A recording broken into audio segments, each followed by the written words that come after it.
This is story time with Gina, and this is the 8th reading of this storybook.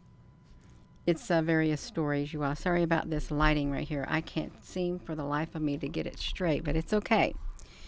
This is the Legend of the Dipper. The story suggests to the child that a kind and compassionate act is often reward. There had been no rain in the land for a very long time. It was so hot and dry that the flowers were withered, the grass was parched and brown, and even the big, strong trees were dying. The water dried up in the creeks and the rivers. The wells were dry. The fountains stopped bubbling. The cows, the dogs, the horses, the birds, and all the people were so thirsty. Everyone felt uncomfortable and sick. There was one little girl whose mother grew very ill. "Oh," said the little girl, "if I can only find some water for my mother, I'm sure she'll be well again.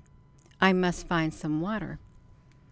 So she took a tin cup and started out in search of water. By and by, she found a tiny little spring away up on a mountainside. It was almost dry. The water dropped ever so slowly from under the rock. The little girl held her cup carefully and caught the drops. She waited and waited a long time, until the cup was full of water. Then she started down the mountain, holding the cup very carefully, for she didn't want to spill a single drop. On the way, she passed a poor little dog. He could hardly drag himself along. He was panting for breath, and his tongue hung from his mouth because it was so dry and parched. "Oh, you poor little dog," said the little girl. "You are so thirsty. I can't pass you without giving you a few drops of water. If I give you just a little, there will still be enough for my mother." So the little girl poured some water into her hand and held it down for the little dog. He lapped it up quickly, and then he felt so much better that he frisked and barked and seemed almost to say, "Thank you, little girl."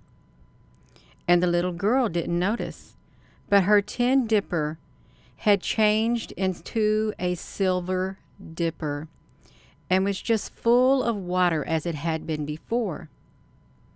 She thought about her mother and hurried along as fast as she could go. When she reached home, it was late in the afternoon, almost dark. The little girl pushed the door open and hurried up to her mother's room. When she came into the room, the old servant who helped the little girl and her mother, and who had been working hard all day long taking care of the sick woman, came to the door. She was so tired and so thirsty that she couldn't even speak to the little girl. "Do give her some water," said the mother.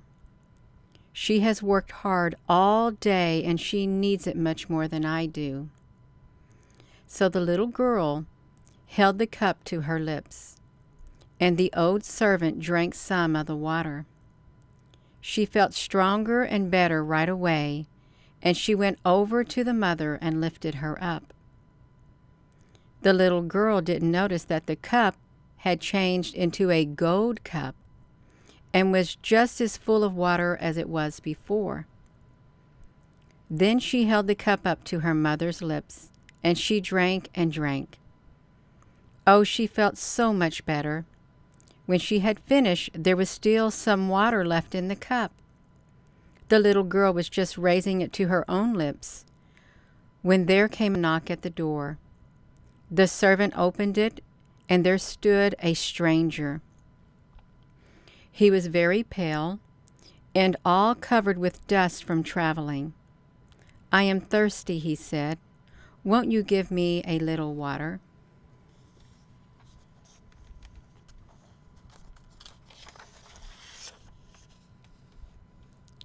The little girl said,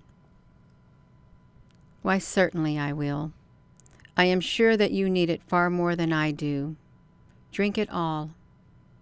The stranger smiled and took the dipper in his hand, and as he took it, changed into a diamond dipper. He turned it upside down, and all the water spilled out and sank into the ground. And where it spilled, a fountain bubbled up. The cool water flowed and splashed enough for the people and all the animals in the whole land to have all the water they wanted to drink. As they watched the water, they forgot the stranger. But presently, when they looked, he was gone. They thought they could see him just vanishing in the sky. And there in the sky, clear and high, shone the diamond dipper. It shines up there yet and reminds people of the little girl who was kind and unselfish. It is called the Big Dipper. And that was a book. There's a story in this book of virtues that I've got. Whoops. So this is a really pretty big book right here. Book of, whoopsie Gina, whoopsie, Book of Virtues, you all. So I want to thank you for taking the time to listen to that. I have never heard of it, but I love it. And it's got some good morals to it. That's right, being kind and considerate. The little girl thought of others more than herself. And her kindness and her compassion, it was good. It was good. And so that's the story of the dipper. It was pretty cool, you all. Thank you so much for listening. And thank you, Apple Brooks, honey. Thank you all. And with that being said, hello, wherever you are in any part of the world. Hello. From my heart to yours, love you. Have a wonderful rest of your evening, you all. I hope you were able to hear that story. I really do. Aw, hello, Frank Cooper.